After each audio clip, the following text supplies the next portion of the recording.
real. We have a treaty with Mars. Ew. We have to give them gold once a year. It's no big deal. I'm giving them. Stop with that accent. I'm giving them Greenland. Barf. It's good. That's funny. That's good. Oh my Yeah. gosh. Aliens. I'm ready. I'm ready You're to ready. be abducted and probed. What do you, That might be the YouTube title. I'm ready to be abducted. This episode is sponsored by Remedical. Hey, veterans. Ever feel like navigating the VA disability claims process is like trying to march in quicksand? I don't know how much you know about quicksand. It's not great to march through. Well, here's some good news. Remedical, that's Romeo Echo Echo Medical, is here to support you as you march right out of that mess. And you can keep moving forward. Whether it's a first-time claim or an increase in your existing status, Remedical connects you with independent providers who can document your symptoms with the precision of a sniper. Only Carlos Hathcock is a better sniper than them. They provide the accurate and thorough medical evidence you need to support your VA claim. With a network of experienced physicians, Remedical has helped over 75,000 veterans. Can you believe that, Blas? 75,000 veterans. That's a big number.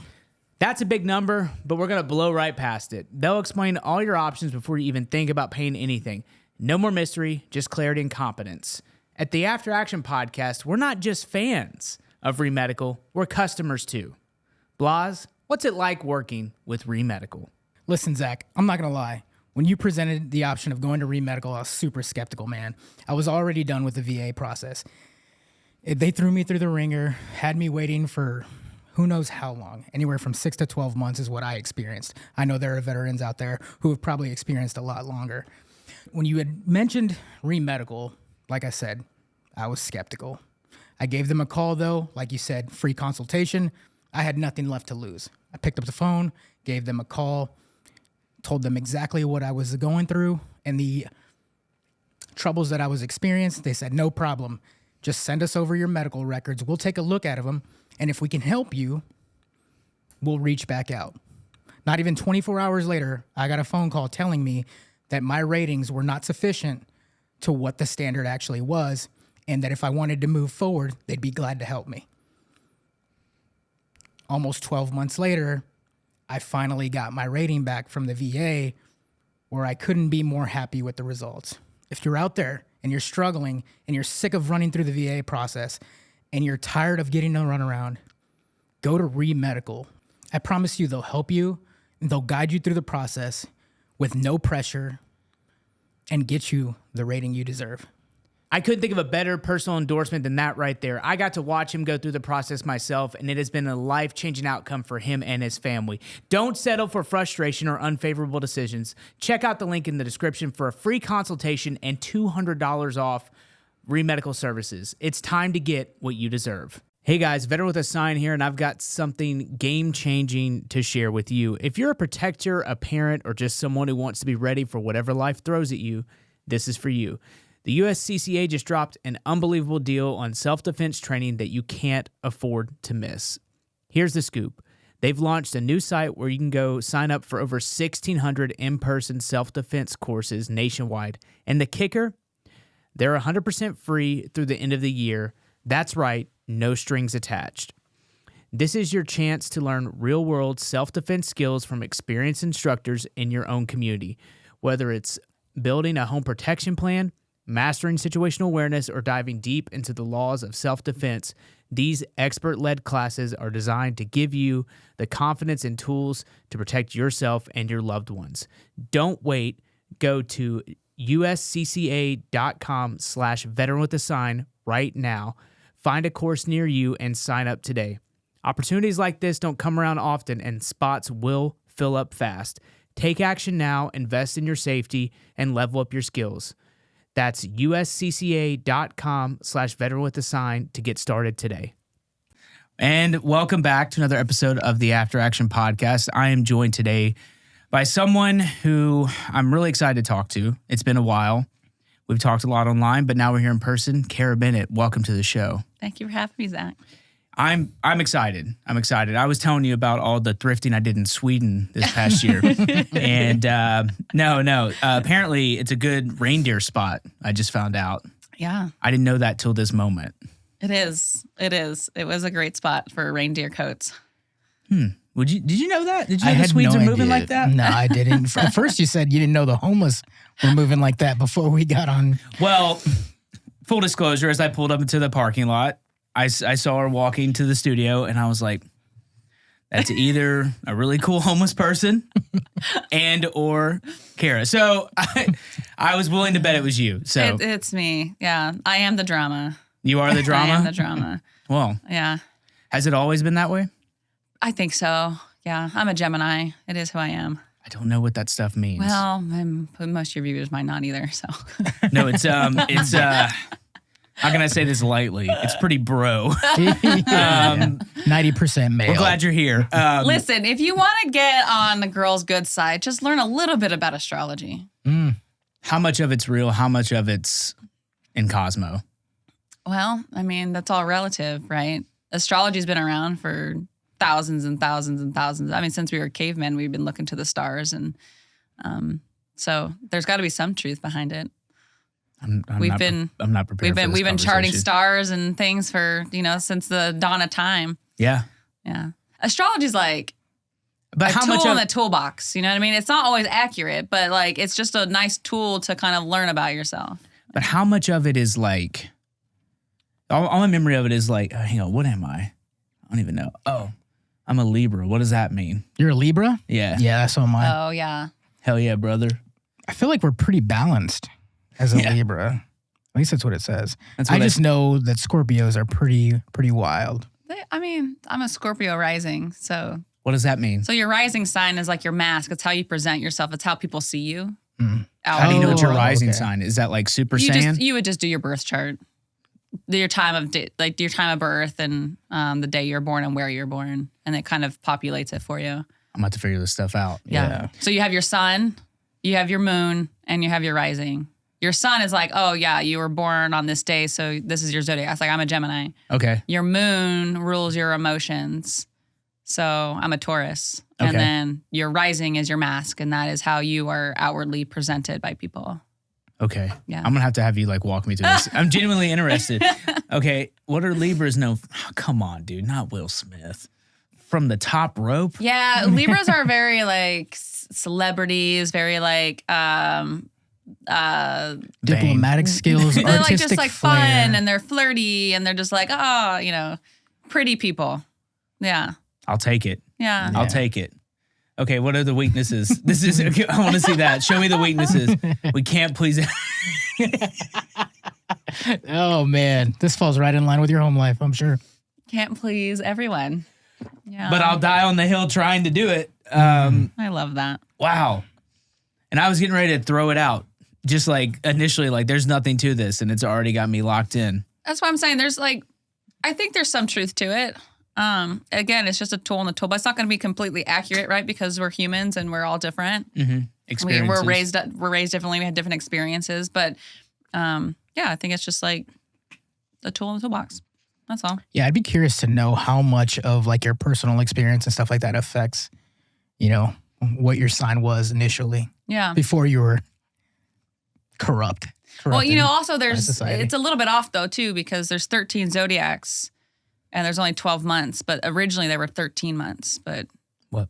Yeah. Start over. Pretend like I don't know what that is. This is so for you them. know how like some days there's 28 days in a month and some days there's 31. Yep. yeah. So it's actually every month should only be 28 days. Because if you took all those extra days, you'd have a whole extra month.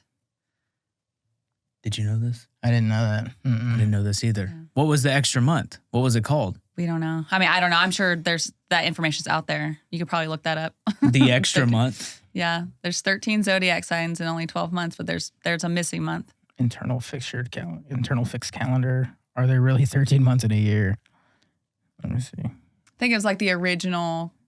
Gregorian calendar. Yeah, there you go. Oh, The okay, Gregorian, the Gregorian calendar, which is Mm. most widely used calendar system. There are 12 months in a year. However, some alternative calendar systems, such as the Hebrew That's calendar or the Islamic calendar, may have different month counts depending on the structure and how they align with the lunar and solar cycles.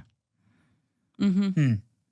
I don't know. I'm kind of down a deep rabbit hole right now because I just found out we're putting a train on the moon. So Oh, For Yeah. what purpose? Exactly. Oh. I don't know. Oh. But I know Northrop Grumman just got a contract, like literally just got a contract to put it on the moon. Interesting. There's something up there. Well, you know. We don't have GTA 6, but we've got trains on the moon, like coming in Can we hot. just get sidewalks? Sidewalks would be yeah, cool. no shit. Like, Yeah, that is I a would great love like point. trains in America, like on a regular basis. Like, Just like regular transportation that's not like a vehicle. I'm pretty sure that was on the bill this year. It was, Yeah. yeah. They approved it. is it going to happen? Well, Yeah. what are they Probably in gonna like 10 years. Yeah. With how the city moves, yeah. Yeah. do? Yeah. No. Our taxes will go up for There was it. just a grant like proposed and accepted for like new bicycle lanes in East Nashville. I'm like, we need sidewalks. Yes. We need sidewalks. Finally, more bicycles in East Nashville. You know, yeah. Priorities. Priorities. Have you always been interested in this stuff growing up? Like, where are you from? I want to know all that stuff. So I'm originally from out west. Out I west? grew up in Nevada and California, like off and on my entire childhood. Okay. So a little bit of a desert dweller, and then some Northern California. So I've got family in both those areas. So Okay. yeah, originally out west. Was I always into astrology? I think I was always curious. I think most women are probably curious about it. Yeah. I mean, we're ruled by the moon. I mean, our menstrual cycles sync up with the moon.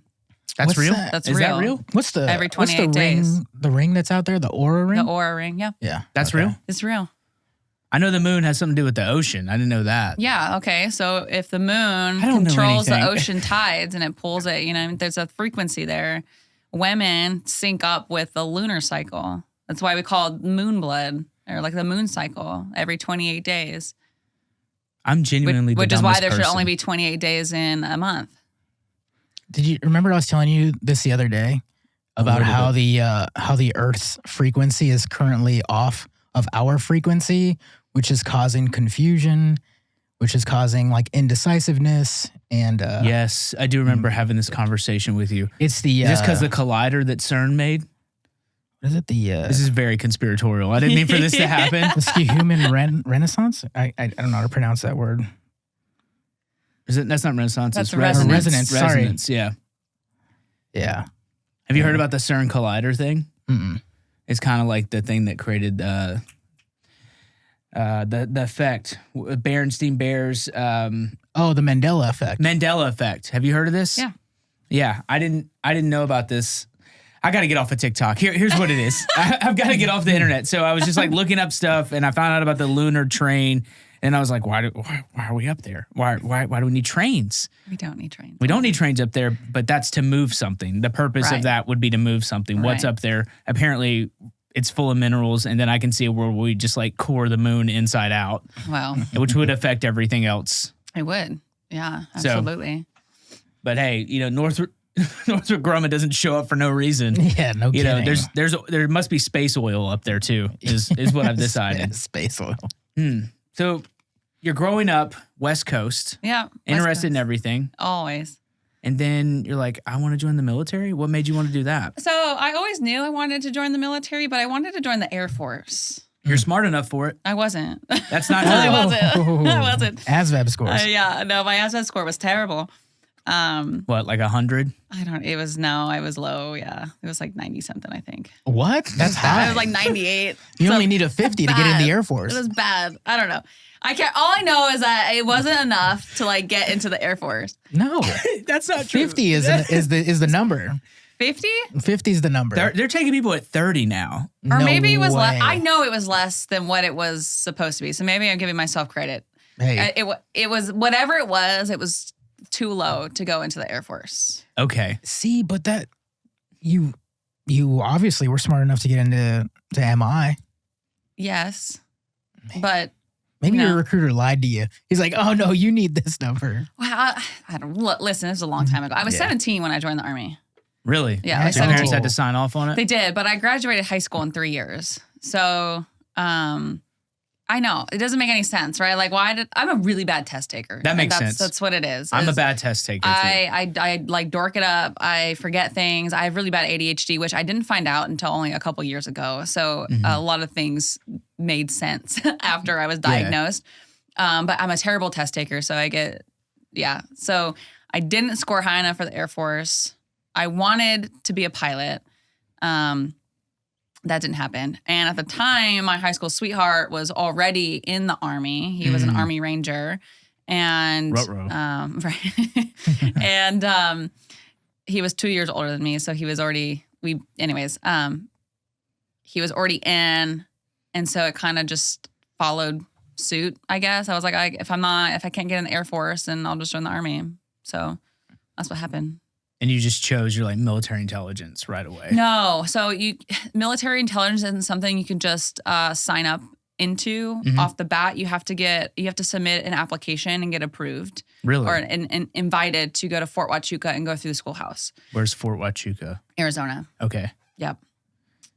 Is there like when do they test you? Are they just like reviewing like ASVAB scores or something? While I was in, I submitted an application. Okay. So you go through, you write down all your references, people who they can contact for your background check. So it's a big, lengthy background check because you're getting your TSSCI, which is like the top security clearance you can get.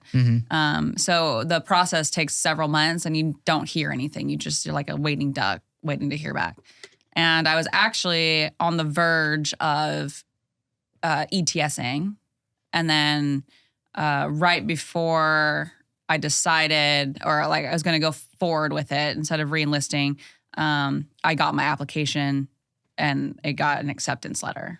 So I decided instead of getting out of the Army, I was going to go ahead and move forward with the schoolhouse. What were you doing in the meantime? So yeah, I was doing signal. I was like your basic comms guy. I was attached to a combat engineer unit out in Hawaii. Sick. Were you in Schofield? I was. Oh, yeah, I was what on years? Schofield. 2008 to 2012. Oh, okay. I got there in yeah. 15. Okay. I got there 2012 to 15. Okay. Yeah. So we just missed each other. Yeah. Yeah. I just recently learned there was an Army base out there. What? Oh yeah. Every Army or every I just thought it military was base is Marines. on Oahu. I did not know that. Yeah. Yeah. Quite populated with military folk. They hate it. Yeah, they do. They hate it. I've been told. I've been told they're not big fans. They're not. I don't blame them. Yeah. It's fair. I get it. Bunch of fair. 18 to 22-year-olds. Yeah, are how Stupid. Dare walk we around help money. their economy out? How dare we? Big facts. I mean, it's part of it. Yeah. So you're there, you're doing comms, you're just like loading frequency and doing all that stuff. I mean, I'm trying to Yeah, figure so it it's out. basically like your tactical comms equipment. So like your Blue Force trackers, your OA254s. I was the NCOIC of our comms department and our company. Yeah. So Did you anything like to do it? with radios and frequencies and things like that. No. You didn't like it? It's funny. No. Does anyone like their job in the military? Mine was I pretty had sick. a couple options. I had signal. I had a parachute rigger. Oh, that would have been cool. I know. Now in Yeah. hindsight, I'm like, man, that probably would have been way more fun. At least I Yeah. could walk around with like a red ball cap. You got your Halo wings, that's for sure. Yeah. That would have So- been sick. Yeah, that would have been sick. Yeah. No, in the Marine Corps, comm is always called crime. Because they always steal stuff. Like they have like the worst rep ever. Like as like people that just like if they see it, they take it, and if it's nailed down, they'll come back in 20 minutes with a crowbar. Oh my gosh. Is that universal in the Army or no? So, Well, like, you don't have to steal anytime- stuff. You'll have everything. Anytime we would have like issues with like equipment, like she's talking about the Blue Force tracker, which is the computer that's what's inside your It was in the Humvees, yeah. in right? your Humvees and stuff like that. Anytime we couldn't get those things to work, we would just like run over to comms and see if they could come out and fix them. They, Yeah. Reload frequencies and they would just troubleshoot all our a lot fuck of ups, fixing all our printers. mistakes. Yeah, pretty much. Yeah, anything that would go wrong, or if we're missing equipment and you had some friends in Signal and you knew you had a layout See, coming now up. we're talking. Yeah, there it is. So Yeah. just make friends with everybody. Yeah, I got you. I Yeah. understand. Yeah. What is it called? The CZ? That's the thing that loads the frequency? Am I making that up? Oh man, I mean, what it's the been a heck long is that time. thing called? I just remember like it's just like a silver or like a remember gray brick. brick. yeah. Yeah. I remember them breaking. It's all got the like time. encrypted Yeah. Mm-hmm. stuff in it. Yeah. Yeah, no, I mean, obviously my ASVAB score was high too. Everyone can tell. But no, so I find it fascinating that you're just like doing this thing and then at the last minute, they're like, hey, let's come over here. Well, so what happened was I was happened was- married Okay. and To the Ranger? no. Okay. No, that ended before I left for basic training, actually. Okay. But no, I got married really young at 20. So I got married in 2010. And so I was going to ETS. He had already ETS'd out of the Army like a few months prior. The plan was for me to follow him to Texas because that's where his family lived, and then start our life there. But then he decided last minute he wanted a divorce. Oh. So I was like, well, I'm not going to get out of the Army. Yeah. I'm going to reenlist. And I just so happened to have gotten my acceptance letter for CI. So, and then the universe was looking out. Yeah. Now you're like, I'm going to find you and ruin your credit or something. Just like, destroy your life moving forward. What's that like? What's it like going through that school? I don't know anyone who's gone through. Do you know anyone who's done it? Casey has. Okay, never mind. Now I continue to be more afraid. I mean, I have no context for it. Yeah, I mean, what's it like? You learn a lot of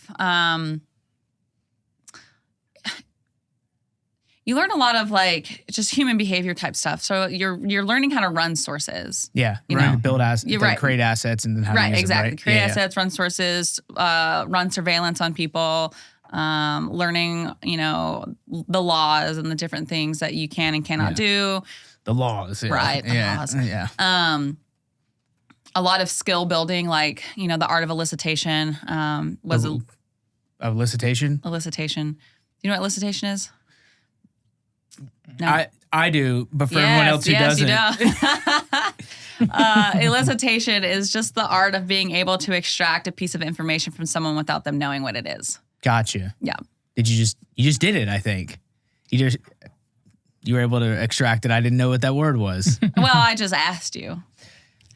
Dang It's a little more crafty than that. Yes, you could just straight up ask somebody for the information that you're asking for, but if it's something important, and you're trying to be covert about it, it's how to lead a conversation in a way so that eventually they just tell you what you're looking for without them realizing that that's the information you were looking for. That's the real dark arts right there. Yeah, they tell you in the schoolhouse, don't use these skills on your spouse.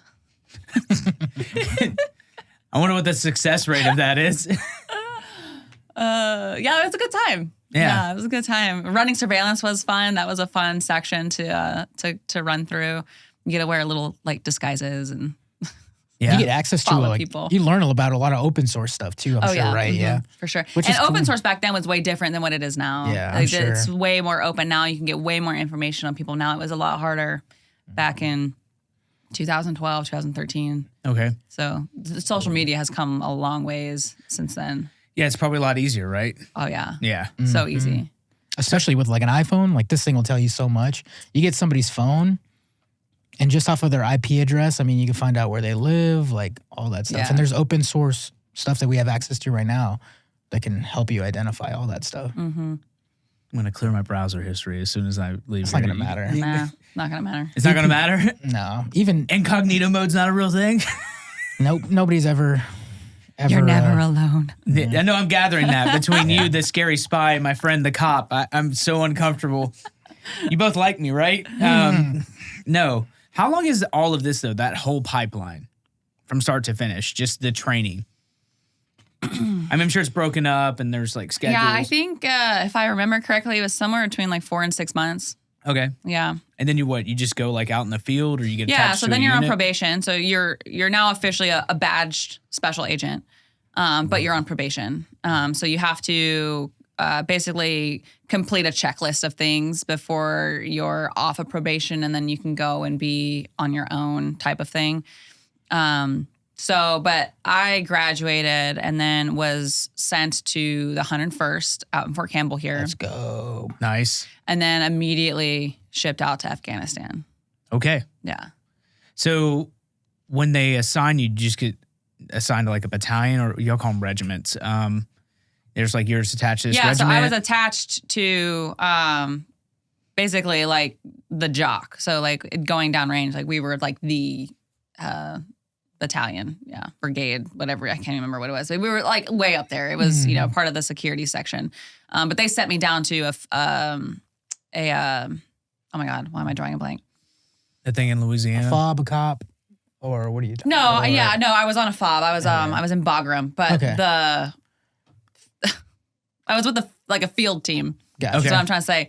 And it was made up of Air Force, OSI, Army, and Army Reserve. So it was a mixed house of people. Oh, wow. And that's where I did most of my probationary work, was in that field. Sick. That field house, yeah. It's 14-month deployment, right? With It was 12. 12. Yeah, it was You 12 do the months. R&R in between. I did, yeah. What I year? did What earlier. year? 2013, Okay. yeah. Dang. Yeah. I In was there Bagram, that was the 10 to GWAT was 11. still hot then. Yeah. We were there when, I don't know if you guys remember, but a big cargo plane crashed. Yep. Mm-hmm. Yeah, responded to that incident. Yeah, it was pretty Whoa. crazy. Yeah, that was wild. So as much as you can, or as much as you can say, what does day-to-day operations look like for someone in your field, overseas? Mine was easy. I walked around in a circle. I came back. The end. Yeah, I mean, it's a lot of just rapport building and networking and trying to find and locate people who might possibly have information that would be of use to you. Mm-hmm. So we had a lot of sources at the ECPs. Mm-hmm. We had our interpreter who, he knew people that we could contact with. We did some, outside the wire, did some patrols with some troops and trying to connect with some of the locals out there. It's a lot of building rapport and relationships with the locals and just trying to gain access to information. Yeah. Yeah. We're the Talib. Yeah. Or the Taliban. Yeah, we're Which the in Taliban. Bagram, Yeah. too. Yeah. Everybody who's coming to Afghanistan is essentially going through Bagram. So the Yeah. amount of people It's that, a lot of people. It was Yeah. a lot of people. Yeah. And yeah. one of the chiefs that I worked with, he had tea with the Taliban outside the wire, and he's like, "That was weird." yeah. Yeah. Yeah. He's like, that was a situation. That's yeah. quite a Shura. I wouldn't have done that. Yeah. I never got that far north. I was Kandahar, Okay. Garmser. Yeah. Bagram's huge. Yeah. Mhm. I mean, they've got their own street names and everything. Yeah, it's massive. I think That's I it. flew into there once. You had to have. Maybe, but we landed in Kandahar and then we'd stayed south, with Dwyer and then Marja, just all that lower part of Helmand. Mhm. It's where all the poppies were and everything else. Anytime we got to go to Bagram, we try to take advantage of being there because their gyms were just incredible. Out I heard there. it was insane. Yeah. It was just peak military industrial complex. It's where a lot of the higher ups and stuff like Yeah. that are at. Ton. And you've got, every military facet on Bagram. Yeah. kind of wish we didn't leave. I'm glad the war's over. I've always said we should have kept those bases there. Yeah. We should have definitely pulled out a little differently than we should have. Yeah, That's and another discussion. Oh, yeah, for sure. yeah, and especially Yeah. a good friend of ours is Tyler Vargas Andrews. He goes by Whistling Death online, but he's the guy who testified in front of Congress Mm, about the withdrawal. He's Okay. missing an arm and a leg, and yeah. hearing from him, it's crazy, and all the stuff he's been through. Yeah, he's such a babe. Are you pulling him up? Yeah. Well, no, it's just there's a photo of him talking to Millie after. Yeah, we also got Ford to give him a truck. But there's a photo of him talking to Millie after Millie testified, and he calls him a coward, and he It was wouldn't, beautiful. he wouldn't shake photo. his hand Jeez. because Millie wouldn't take responsibility, and he's like, Yeah. "You're a coward." Yeah. But yeah, that's the boy. All right. Incredible speech, actually. Good for him. Yeah. Yeah. But no, there's such a there is a precedent. We've left bases every other place. I don't know why. We just didn't do it with that in particular. And then slowly scale out instead of just whoosh. Yeah. And then to see it get completely taken over was just sad. It's sad. It's rough. Yeah. And then you see him driving around MRAPs and stuff. And you're just I thought my PTSD was put away. No. No, it's Hi, not. welcome back. Yeah. Welcome back, brother. It's been a Yeah, while. Yeah. yeah. No, it's, because that was just a moment where I think a lot of the world was wow, this is fucked. It was fucked. Iraq, fucked. no one really knows we're still there actively, Yeah. or that Right. we're never leaving there. I don't Yeah. think that's ever going to happen. But Afghanistan was wow, this is bad. It was sad. And Mm-hmm. yeah, it was sad. I watched the videos. It was sad. Yeah. I didn't It's like how awful. many people were sharing on social media too. That was kind of a weird time. Social media is a thing. It's just Mhm. everything is recorded now. For better or worse. Yeah. Yeah, Outside of I some of can't the imagine- negative stuff. I was thinking the other day, I was like, I wonder how crazy it would have been if social media was as big as it is now when I was in the military. I can't even That's a good imagine what point. it's like to be in the Army right now Yeah. Oh with my social gosh. media. Oh, I'd be in the brig, like underneath the concrete at Leavenworth. That's where you would find me. It's wild. Yeah, half the stuff we did in the barracks alone. Yeah. Like I don't, Yeah. or maybe I'd be a celebrity. Who knows? Like, I don't know, because some of those things are real hit and miss. Like one of my good friends, a machine gunner, and I've told this story before. He's okay with it. Machine gunner, his name's Chad, and he would get really, really drunk like once a day, and would tie a poncho liner to his neck, and then write an S on his chest, and he would become Super Chad. Oh. And he would just run around the barracks as Super Chad, like, and it's crazy. Da, da, da, da. Yeah, it was hilarious though. It was hilarious. Like sometimes he would forget to draw the S until it was like half in the bag. Yeah. So the S would be backwards and crooked. But like that alone, we would have been in trouble. Yeah. We would have been in trouble. Yeah. Big time trouble. Or on TikTok Live. Yeah. That's an obsession I have, is like checking to see who's in uniform, like on TikTok, my like during the gosh. workday. It's crazy. I couldn't imagine being a leader in the Army and just having to babysit these people on the internet like that. That's just so Yeah. wild to me. There's got to be like new policies and stuff about it, right? There Like are. Yeah. Nobody enforces them. nobody enforces No, it. Yeah, because you'll see leadership even. I mean, leadership is also. Yeah. Did y'all it's see that also video of different. the captain doing a counseling on TikTok Live? Did y'all see that? No. It's pulled up. Pull it up, please. Wow. Captain, Army captain, counseling. I think so. I thought it was Army fake. Captain. TikTok, counseling TikTok, something like that. Yeah.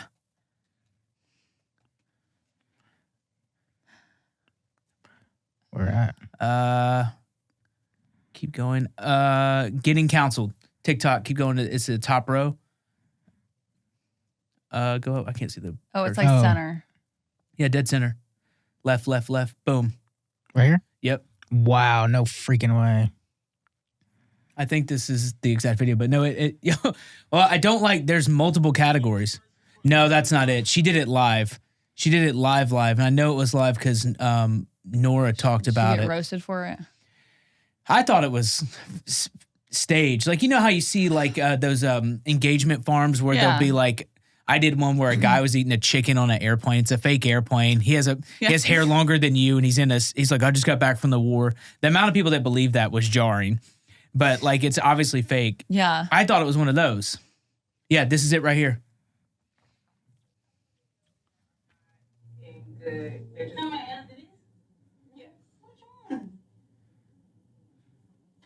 So you know you started counseling, right? And we had you write a whole essay on online misconduct. This looks like a skit. Misconduct, right? It wasn't. And you still They're talking like it's. why I went on your TikTok yesterday. And you still got that Jack Pallet video up there. You took it off on Instagram and Facebook. Yeah, Y'all hear that? She took it off of Instagram and that's Facebook. crazy. Look into the audience. Look into the live to be like, did you hear that? This is crazy. This and is the fact that an officer's doing this Captain, too, yeah. Well, soldiers, what do you guys got to say for yourselves? it's embarrassing. There's It's a reason why I got different out. world. Yeah, I got out in 2016. Yeah. I told myself when I first joined, when the Army stopped being fun, that's when I needed to get out. In 2016, I was like, I'm done. I can't. I was miserable. I hated going to work. It was really affecting like just my everyday, my mental health. I was like, I'm done. I can't do this anymore. What was the shift? Just bad leadership. Mm. Yeah, bad. I was kind of in, my MOS was overstrength. I was, I'm not going to get promoted anytime soon. Bad leadership. I was over it. Yeah. Also, I just felt like I was kind of becoming someone that I didn't really like being. Mhm. Very like skeptical, very suspicious of people. It's just kind of the nature of like that job, you know.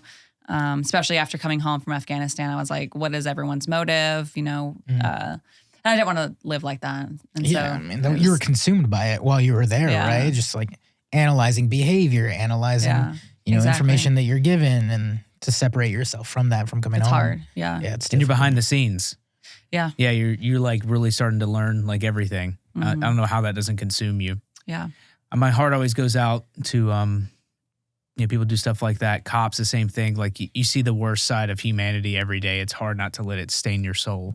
Yeah. And we don't really examine that as much as a society. Like it's not even just that. We're like, I spent a decade in healthcare, and I started examining how many like dead people I'd been around.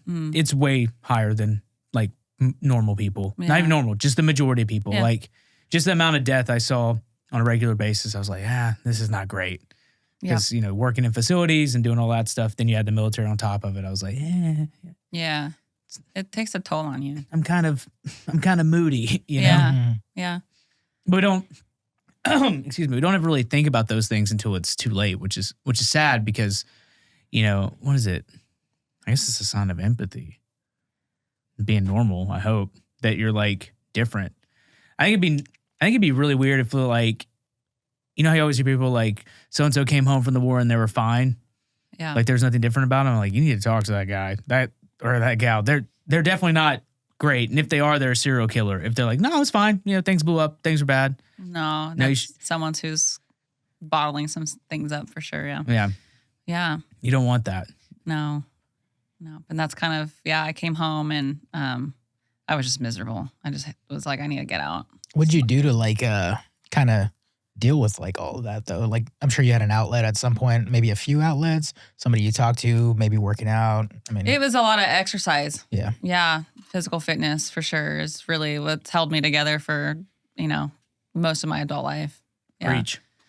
Yep. And then, and I also, I was distracted because I immediately got out and went to school full time. Where'd you go to school at? Belmont.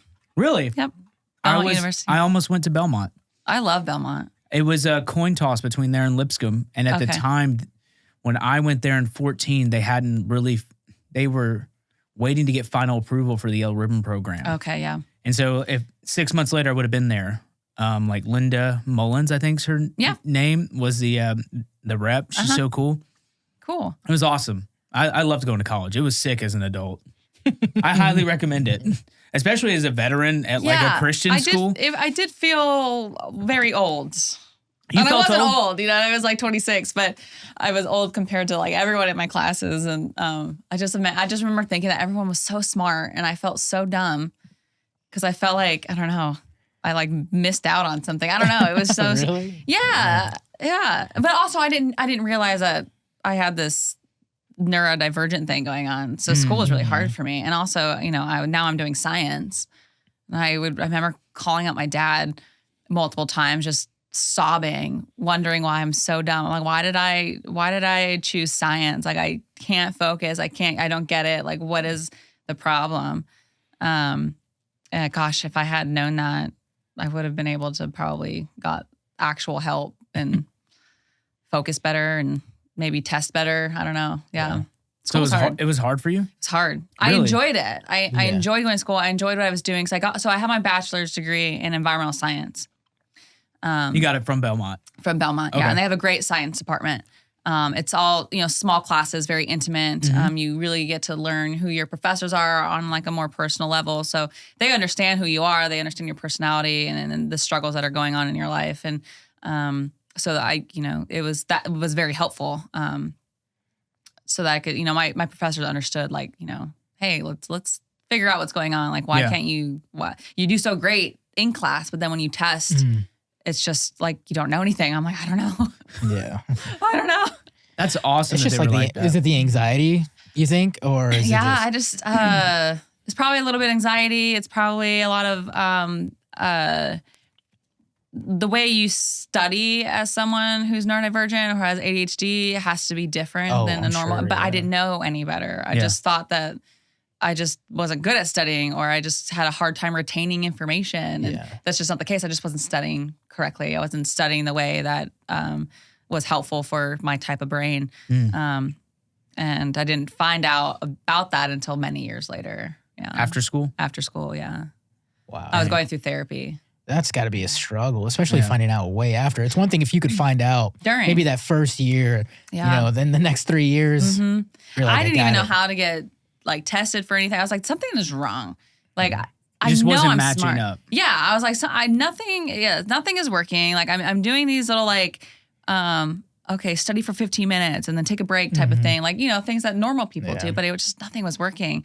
And I'm so glad that I got my degree, obviously, but it would have been so much easier had I known what was going on in my brain. Yeah. Dude, that's even more incredible. The fact that you were able to stick it out, didn't get frustrated to the point where you just threw in the towel. Yeah. I mean, that speaks a lot to like the resilience. And I'm stuff not a like that. quitter. Yeah. No, if I start something, I'm like, I'm going to finish it. Even if I finish badly, I'm going to finish it. Yeah.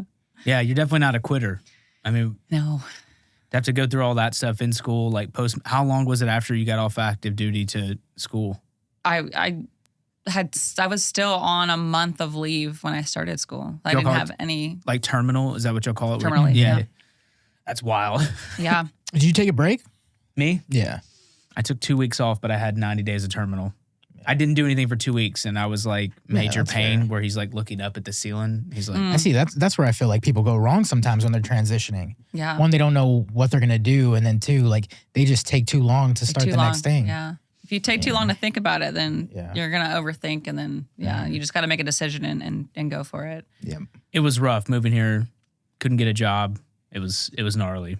No one cared. Couldn't get a job anywhere, and so I was doing construction with my father-in-law, and then I would interview at other things, and I ended up working night shift at Vanderbilt Children's Hospital as a medical receptionist Okay. Yeah. for 3 years, and then I would go to school during the day, 8 to 12, sleep in my car, and then work out, and then work 7 p.m. to 7 a.m. Yeah. But here we are now. They tell you that people care. Oh, you're going to get out and you're a veteran and people are going to want to hire you. Hell no. Hell no. No, It's a lie. They don't give a shit. they They don't. don't give Nobody. a shit. They don't. And what was fascinating was the role I was in. The majority of people that did it were older women, like grandmothers. Like I was literally trained by a woman who's like, I'm retiring. And she'd been there for like 60 years. Then there's me. And so everyone initially thought I was like a loser or they had no idea. Yeah. And then you talk about social media. So like a Veterans Day showed up. Yeah. And there was like photos of me with like an M4 203. And then one of my coworkers was like, is this you? And I was like, yeah. They're like, you did this? And I was like, yeah, that's me literally like a year ago. Yeah. Like, why are you here? And I was like, no one cares about veterans. Yeah. And they were like, oh, well. And then like it shifted me like socially within the facility. But it was a very interesting time. I think it's gotten a little bit easier for veterans to get stuff, but or I hope it has. I don't know. See, where I think a lot of people in the Army, and I even see it in like law enforcement too, it's when these people allow what they're doing, their career field, to be like a large part of the identity. Like you'll see them with like their profile pictures, in their in their uniform and stuff like that. And it's like when you allow that to be so much of your identity, the moment that that's stripped away from you and that's taken from you, you're like, handicapped. What do you have? Yeah. What do you have? Like you have to be strong. People don't know I'm a veteran until someone either tells them or it just comes up in like conversation. Same. How do you feel about that? Do you like it? Yeah, Dislike I'm not it? the type of person to like just outright. It's my friend's favorite fact about me. Kerra was in the Army. Yeah. Is that how they say it? Yeah. Like she was in the Army. She's in the Army. Or they get, that and a couple of other little fun facts. But that is a big one. But yeah, I like on Veterans Day with those discounts and all those things, I'm like, this is not me. Come on, you've been to the Golden Corral once or twice. Come on. Yeah, I haven't been to Golden Corral since I was like a kid. It's worth it. I think the only Is time it? I've really cared about Yeah, a it's military discount is if it's like at a gym or I'm at Home Depot. Yes. Home Yeah. Depot, for Home sure. Depot, Lowe's, Yeah. I'm pulling up. Where it Yeah. actually counts. Yeah, exactly. It does count. Shit It gets a does little count. expensive It there, does, so yeah. that 10% goes a long does. way. It Yeah. does. I'm right there, and they're like, "Hey, thank you," and I'm like, "You're welcome. Can I please buy this lumber now?" GovX has got good discounts too. I love a good GovX discount. Okay, yeah. Or VetTix. I love VetTix. VetTix is yeah. pretty good. Shout out to VetTix. They're awesome. Shout out, yeah. Shout out. Shout Yeah, out, I yeah. love them. Yeah. It's weird because there's like stuff. I remember it was like hard initially to prove you were a veteran, and now, like, ID me. now there's ID Me. Yeah. and it's everywhere. Or like you can go to I think all the counties in Tennessee, if you have a DD 214 and you just like show up with it, you get free gym memberships.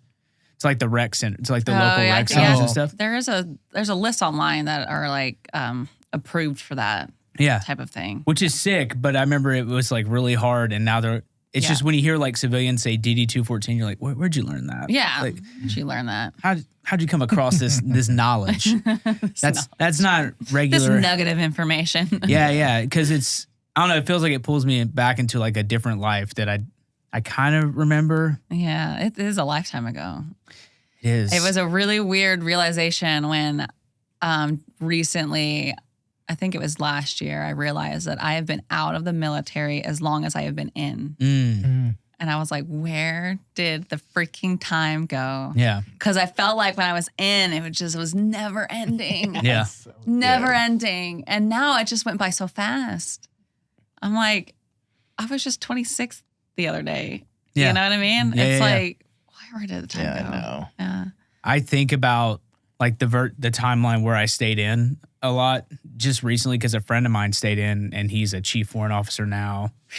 And Yeah, that is funny to look at some of your peers and be like, He's how the only- the fuck are there's- you a first sergeant? dude, yeah, dude. I mean, dude, I could have been the commandant, is what I've decided. Like, I could have made it. Like, the amount of people that like progress through their careers. There's one guy I know two guys I know have been very successful. But like, sometimes I wonder. And when I was talking to him about it, and I was like, you know, how is it? And he's like, it's great where I am. He's like, it would have been hard for you. And I was like, yeah, that's fair. Like, because I like doing the job. I like doing the trade. I didn't like being home. Oh, yeah. I didn't like being in the garrison. Yeah. Put me in the field, put me on a patrol.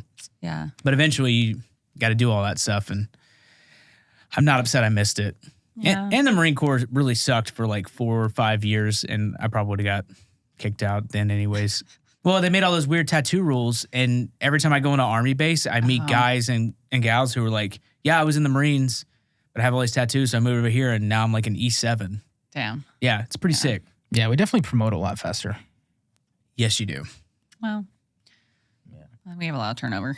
Yeah, exactly. Is that really what it is? Yeah, it's a lot of turnover. There's the Army's just bigger as a whole. Bigger. So there's more slots, there's more positions. Yeah. So I think at its peak, it was $1 million, and the Marine Corps' peak was like 250. that's crazy, dude. Yeah. Yeah. I don't know. It's funny. Yeah. What a time. I'm trying to plan some stuff to go back to Fort Campbell because I've done like, Why? because I get to do the cool stuff now. All right, let me pitch you on it. You go out to Fort Campbell. You get to ride out in like the brand new infantry vehicles. Drive. Yeah, literally that. That's how they work. Yeah. You get to drop mortar rounds, shoot machine guns, do all the cool stuff, and you leave. Okay. Do I still have to have the shitty safeties and rules that come along with being on the range? Because the Army, as cool as shooting is, or as cool as jumping out of airplanes is, the Army will find a way to make it unfucking cool. That's true. I You're did not wrong. have those And a rules pain in put the on me. ass. Well, I that's literally good. didn't have any of those Well, rules. then I'm intrigued, and I'm sure she is too. But if you bring along the rules, I'm fucking out. Yeah. No, it's just like ranges and stuff. We're trying to put it together. It's fun. And you get to go, and I think I'm going to tour the nuclear facilities again, the weird little bomb shelters and stuff. All right. Do you know they have all those there? Mhm. Yeah, you know everything. You're human I don't know intelligence. everything. No. Yeah, I see what you're doing. You're a spy. I know a Are little aliens bit real? about a lot of things. Tell me what all you know that no one else knows. Go ahead. About what? Aliens are real? Yes or no? Absolutely, they're real. I think you're a fucking idiot if you don't believe that aliens are real. Don't get me started on space. I want to hear. I'm wanna hear- intrigued. I want to hear. Especially What with do all you know these- with that top secret clearance that I don't know? Go. Oh, I don't know any of that juicy stuff. That's not true. That's not I true. wish. You don't have to be the smartest person in the room to know that aliens exist. What do they look like? Yeah. If you had to put like a description on them, do you think they look like what we think aliens look like? You know, big head, skinny body, big eyes, or The Greys. Maybe here's the deal. Like there's Star Seats. pictures in caves of aliens that are described as you are talking about. So there might be some truth to them looking that way, you know? right? She knows. She was brought in a room, and they're What are like, your thoughts "Listen, on we the have drones and stuff like that right now? I that are kinda honestly haven't going been on? keeping up with Oh, any you of the haven't? drones. Okay. Yeah. There's I'm just drones. like- They're over New Jersey. Listen, just take me. I'm Yeah? ready. Welcome, Yeah. welcome. You'd Just take welcome me them? off this rock. I'm ready. Just take me. It's a very weird time. It's a very weird time because we have access to more information than ever, Yeah. and we know the least amount. it's kind of weird. Well, And I don't know. I get down rabbit holes. Like I've been looking into like remote I think it's viewing. good weird. It is good, but Yeah. like I don't know. I can't decide if it's just them trying to push me in a different direction so I don't pay attention to what's going on. Like, Does it matter? Yes and no. Doesn't matter what's going on. It's all just bullshit. I don't know. It doesn't, in the grand scheme of things, it doesn't matter. I do think aliens are real, and I think it does matter because it changes everyone's perceptions of what we believe reality is. So, But why do you care about what everyone else's I mean, like perception of as it is? society as a whole, Yeah. not that I care about that, Yeah. but like society as a whole, I think it like changes everyone's outlook on that. Good. It should. Like, Wake up. wake up. I wouldn't be surprised if they like came forward, like Trump was like, here's the deal. They're real. We have a treaty with Mars. Ew. We have to give them gold once a year. It's no big deal. I'm giving them Stop with that accent. I'm giving them Greenland. Barf. It's good though. It's a good impression. It's good. That's funny. That's good. Oh my Yeah. gosh. Aliens. I'm ready. I'm ready You're to ready. be abducted and anal probed. What do you? Shit. That might be the YouTube title. I'm ready to be abducted. I'm ready to be abducted. Can't use anal probe. That'll get flagged. And I don't feel like calling my rep over that. No. But now that's quite a memoir you're gonna write. I was literally just about to ask, what do you find fascinating about aliens that has you so eager to one be taken? I've never heard anyone. Yeah, I've never heard anyone and take then you this said sense. anal probe, and Yeah. I'm like, got it. Oh, I'm just weird. That's cool. So I feel like an alien. I don't feel like I'm from this place. Like I feel like my entire life I've always felt like an outsider, like just disconnected from people in general. Like and that's kind of some of the work that I've been working through with like psychedelic therapy is feeling like an outsider and not feeling like I can really fully connect with people in this human experience. There's a woman, her name is Dolores Cannon. I don't know if you guys know who she is, but she talks a lot about there's these volunteers, these people who are not people, but basically beings from another planet who volunteer to come to Earth to be basically an energy source for like Earthlings. And they come in waves. And so there's already been a first wave of volunteers. They're probably they're like in their 50s right now. And then there's a second wave and we're in our like 30s, 40s. And then the third wave is kind of the younger generation. But yeah, there she is. Old D Cannon. Yeah. Yeah, she's fascinating. What's up, girl? Yeah.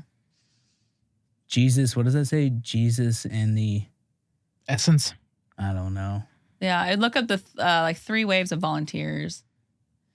But So you are talking about star seeds and stuff like that. Have you heard of that? yeah, I just 3 waves of volunteers and the new Earth, yeah. Whoa. Shit. They're gonna think I'm just a fucking crazy lady talking about space. Well, To help rise the energy of people so they can ascend with Earth. Yeah, The next dimension. the next The next dimension. dimension. What's in the next dimension? I don't know. I want to find out. So basically, when you volunteer to come here, if you are a volunteer, your memory is wiped of like your life on wherever you're coming from, right? Okay. So oftentimes, and it's said, and she talks about how volunteers often feel like they're like homesick for whatever reason, like they don't quite fit in or they don't quite belong. Oftentimes, these people don't get married, they don't have children, that type of things. So in any case, all that to say is I am working through not feeling like I completely belong here. And so my fascination with space and aliens and other worldly dimensions, and because there's just something bigger out there, I can feel it in, in my being. Mm-hmm. Yeah. Yeah. Interesting. Did that I'm did that feeling start before you joined the military, or was it something that, since I was a kid. Okay. Yeah. Gotcha. Yeah. Just always been there. Yeah.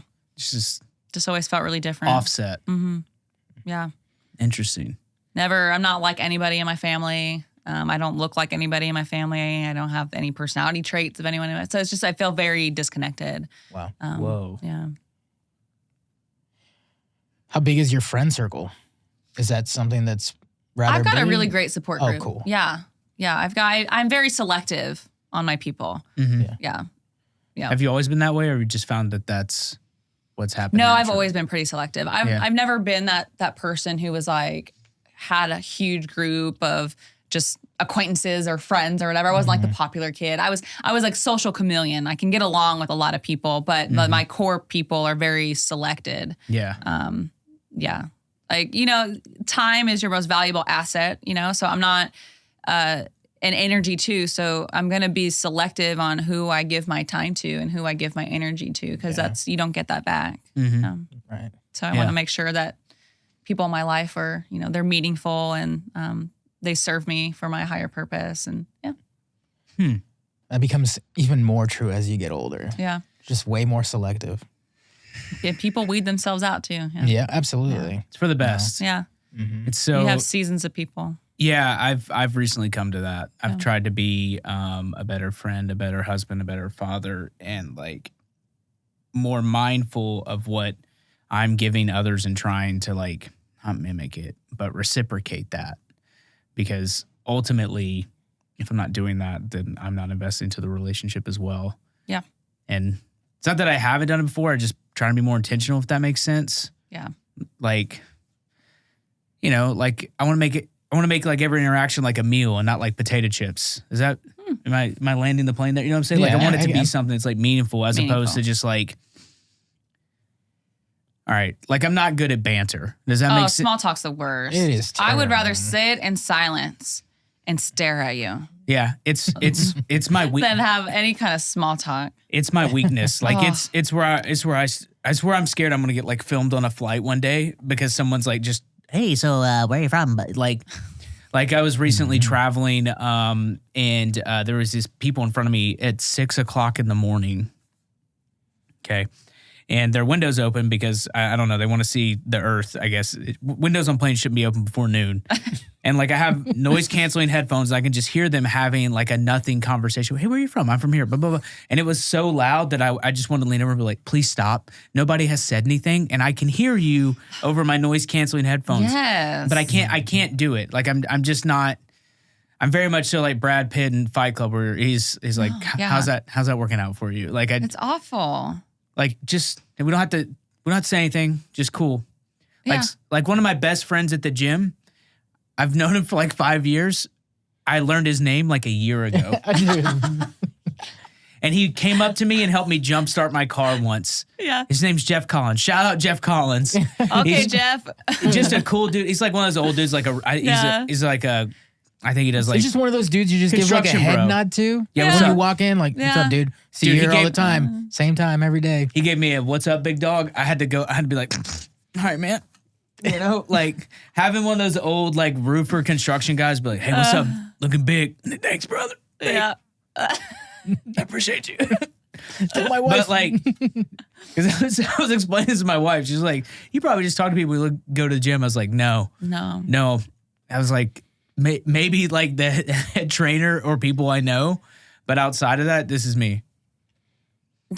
Just like off in space, like Yeah. listening to. Right now, it's Sturgill Simpson. I've been listening to a lot of Sturgill Simpson when I work out. That's basically it's it. great music to listen to. It's great. Like it's just I don't so listen to good. anything. Nothing, just You white just noise. raw dog it, huh? Yeah. You're just like, let me I listen feel like to I've- people grunting. Yeah, no, I'll put my noise canceling headphones in and just like that's it. Just so people think I'm listening to something. That's a but move I'm too. not. Oh. But I also can use drive dropping. without music That's now what I'd be doing. too.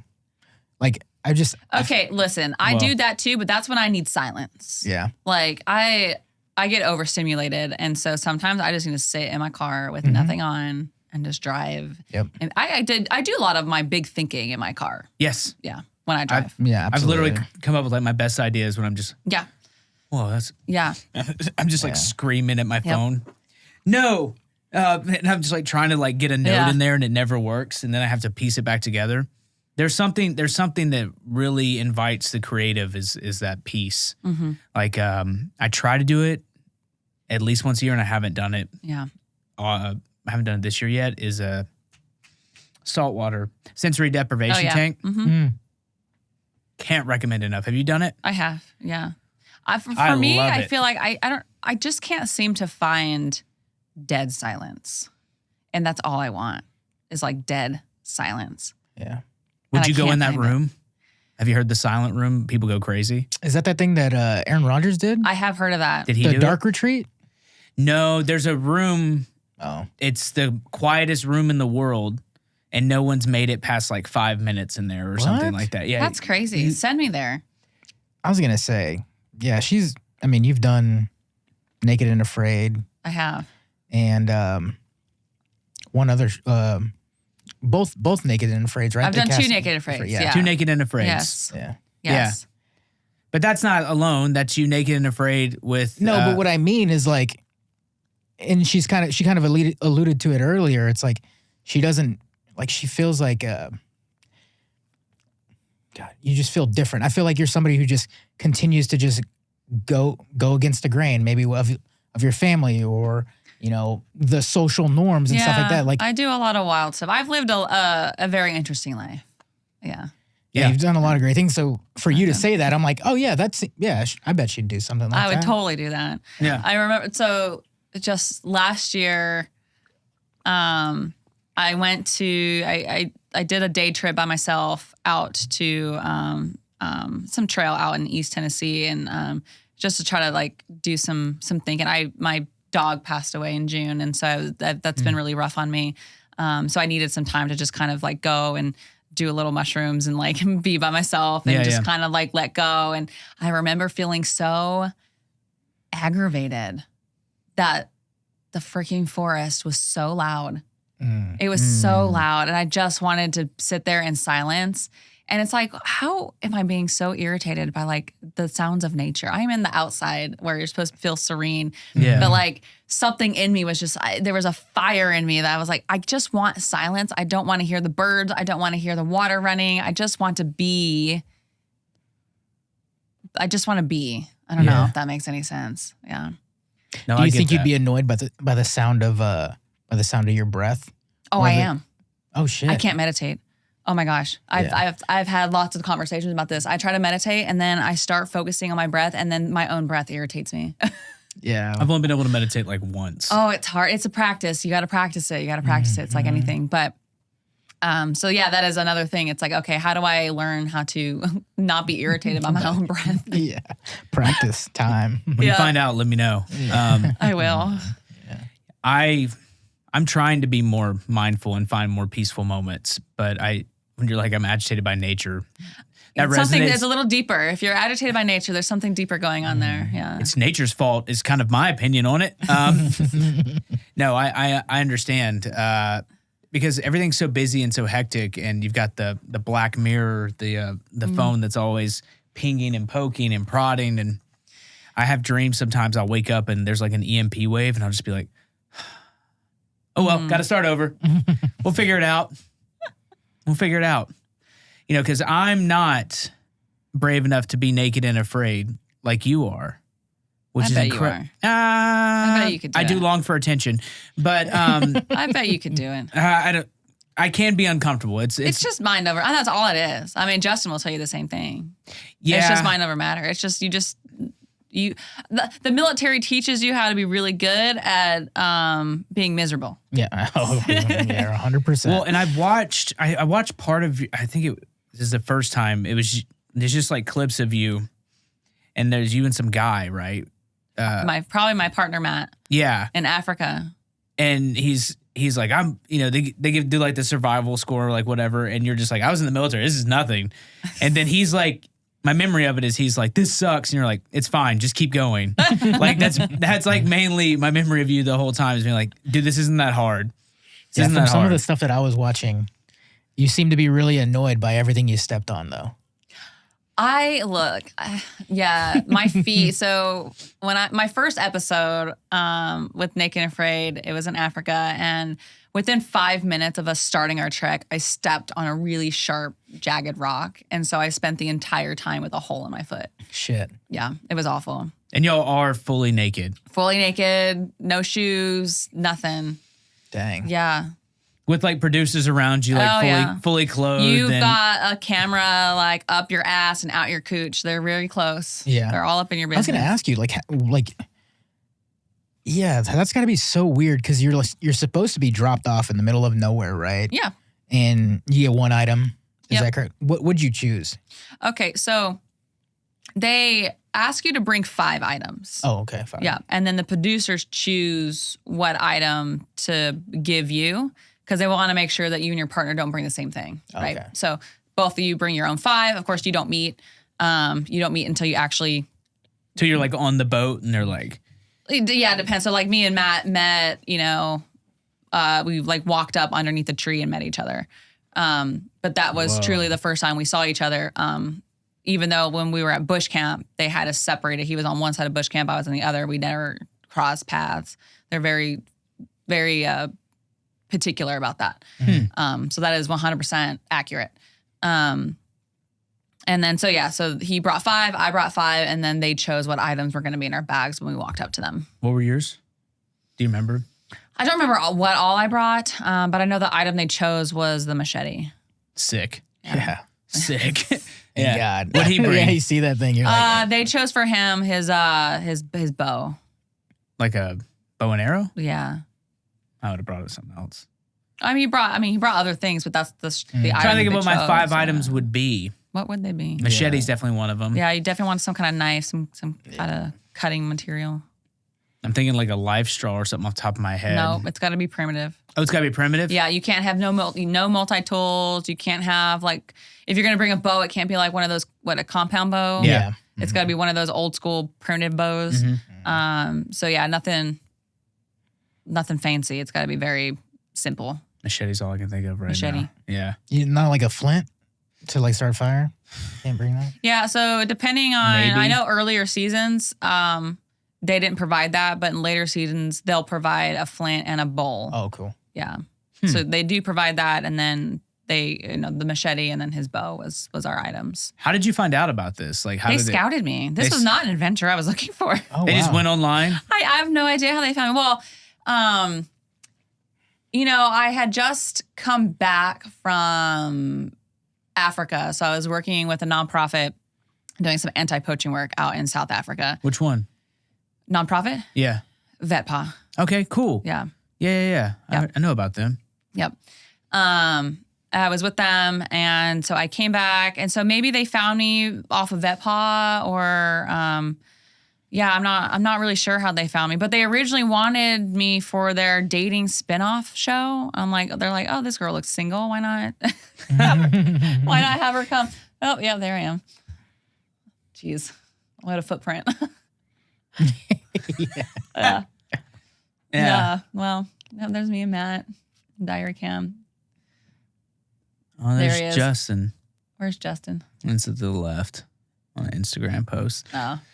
So Oh, yeah, there he is. They just you think they found you from VetPaw? I'm not really sure they found me. They found me on Instagram. I thought it was a scam. I'm like, what is this? It was Metal Flowers Media. I did some research on them. I was like, okay, is this legit? And they were legit. The production company? yeah. Okay. Yeah, so I messaged them back, and they were interested. They were doing some kind of dating spinoff show where I originally wasn't supposed to be naked. It was supposed to be like a cross of like when Naked and Afraid meets The Bachelor, and the premise was I would go on these wilderness dates with guys, and we'd see how we work together out in the wilderness. Either like it sounds like an interesting way to get That's to know actually someone. pretty interesting. Yeah, some I like would watch bushcraft that. involved. How well do you work with someone? Type Yeah. of thing. So it's just like outdoor dates. They moved me forward to speak to the executive producers, and so I had an interview with them. They came back to me and said, "Hey, we really like you, but can you take your dreadlocks out?" I had long dreadlocks at the time. I was like, "No, I can't just take them out. That's my hair." No. So they're like, well, you don't really have the look we're going for, but would you be interested in doing Naked and Afraid proper? So I was like, well, fuck it. Yeah, why not? I got time. Why not? Yeah. So, I think I dodged a bullet, though, because I think their dating spinoff show ended up being Naked and Afraid of Love, which was not, well, What is Wasn't as popular. As, Gotcha. Yeah, I'll Gotcha. just say it that. It just wasn't super popular. Ah. Yeah. But one of my castmates, Rachel, she was on Castaways with me. She was on Naked and Afraid of Love, and she's just lovely. Okay. Yeah. Awesome. So how many days were you out? Yeah. So challenges are 21 days. The typical challenge. Yeah. So Africa was 21 days, and then Castaways was also 21 days. What are some things you did to prepare when you knew that, hey, I was going on Naked and Afraid? Did you do a bunch of research, like on previous seasons? Did you reach out to anybody who had previously been on the show? I didn't know anyone at the time who had been previously on, but I knew the country I was going to for Africa, but I didn't know where. And so the ecosystem in Zambia can be quite different depending on what part of Zambia you're in. So I honestly had no idea what to expect. So a little bit of research, a little bit about like what animals are there type of thing. But honestly, there's really nothing that can, unless you're like super big into bushcraft and you really know how to like, I don't know, build a hut from mud, I guess. It just depends. But if you don't know where you're going, it's really hard to prepare for that. Yeah. You know, because, you know, what kind of foliage is there that you can use? Is there anything you can actually use for cordage? Like that sort of thing. But yeah, so I try to prep my feet a little bit. Honestly, there's no amount of like feet prep that can prepare you to be barefoot out in the wilderness. Yeah. It's just, you're just gonna How are you have to prepping your feet? walk around barefoot outside. That's kind of what most people do. But Just try to build Doesn't that work. callus. yeah, something like that. But yeah, they don't give you a whole lot of time ahead to prep. I think I had like 3 weeks. Oh, damn, Notice, that's yeah. quick. From the time they're like, you're doing this to you're in Africa. Yeah.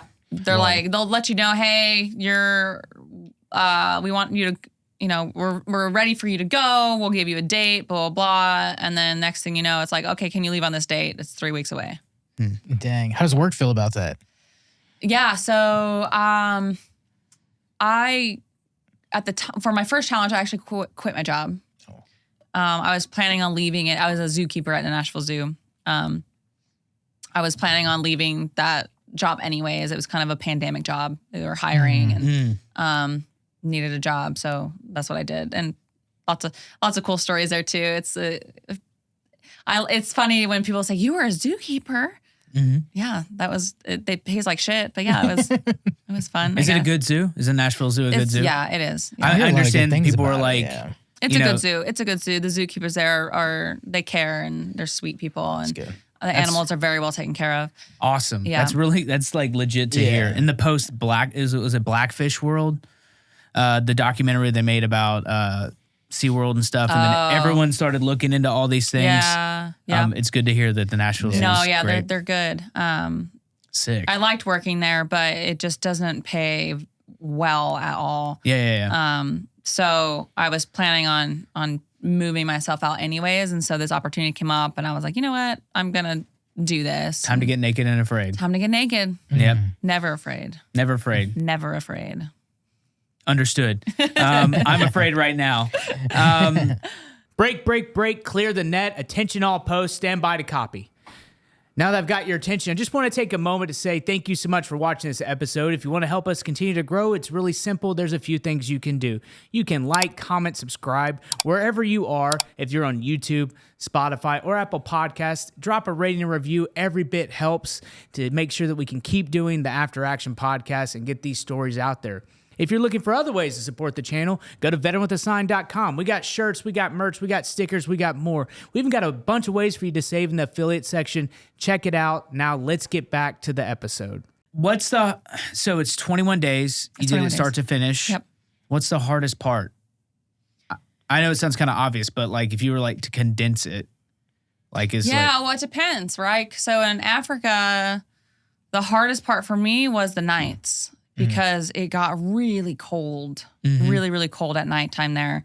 And so I didn't sleep for 21 days. Like I became like a shell of myself. I became a zombie. Like it was to the point where I'm just existing at this point. I had no personality. I was flatlined. I'm like, I'm just literally trying to exist right now because I just could not sleep. Meanwhile, Matt, that motherfucker, would sleep like a fucking baby next to me, snoring away.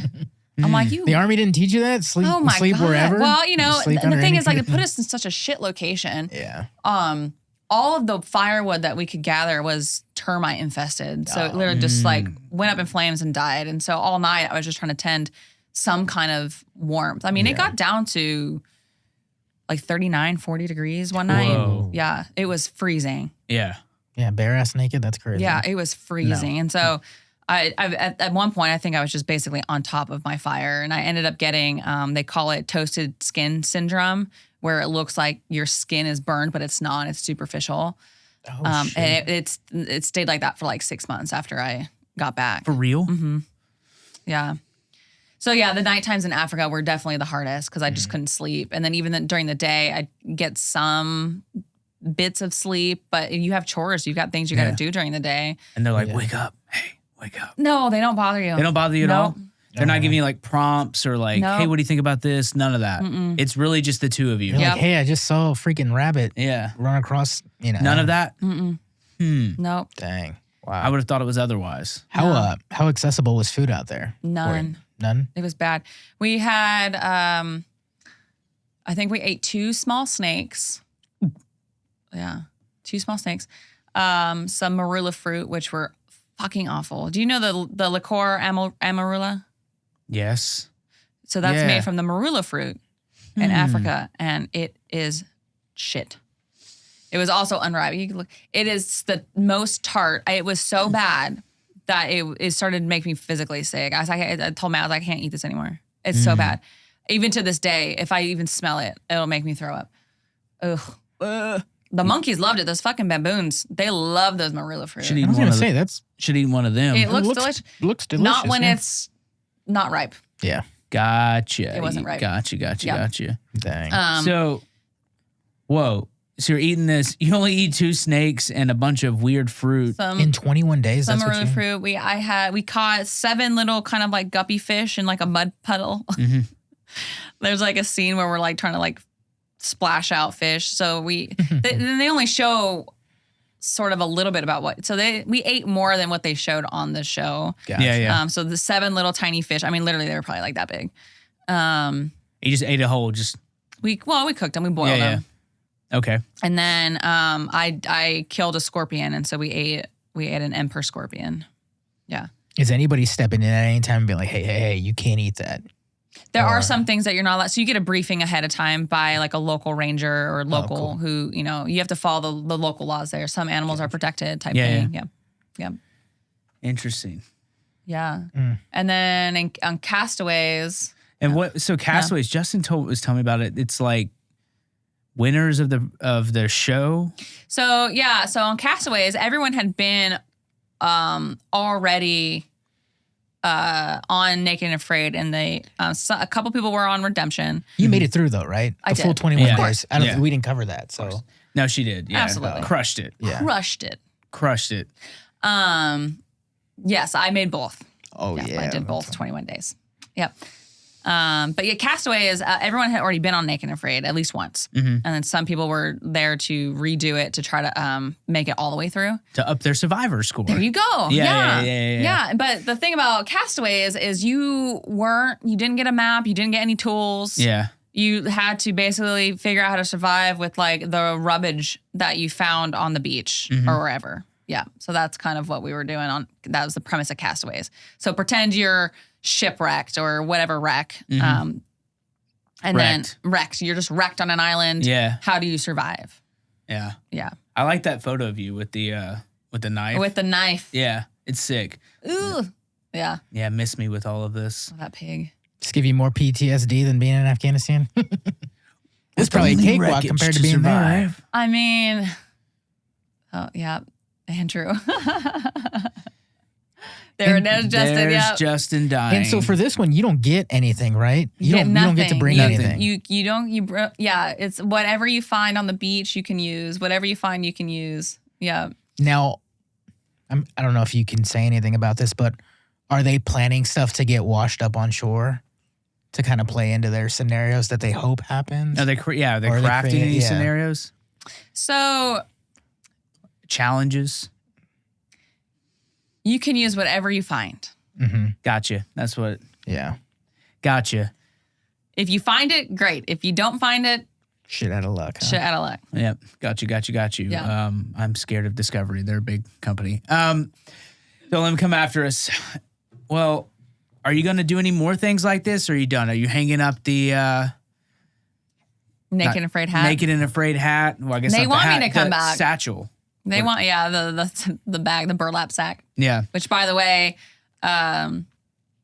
is our battery pack. That's what holds our batteries. That's what holds all And the the stuff. microphone, Yeah. That makes sense. That's why we have to They want carry you the to- big thing around. Yeah. They want you to come back.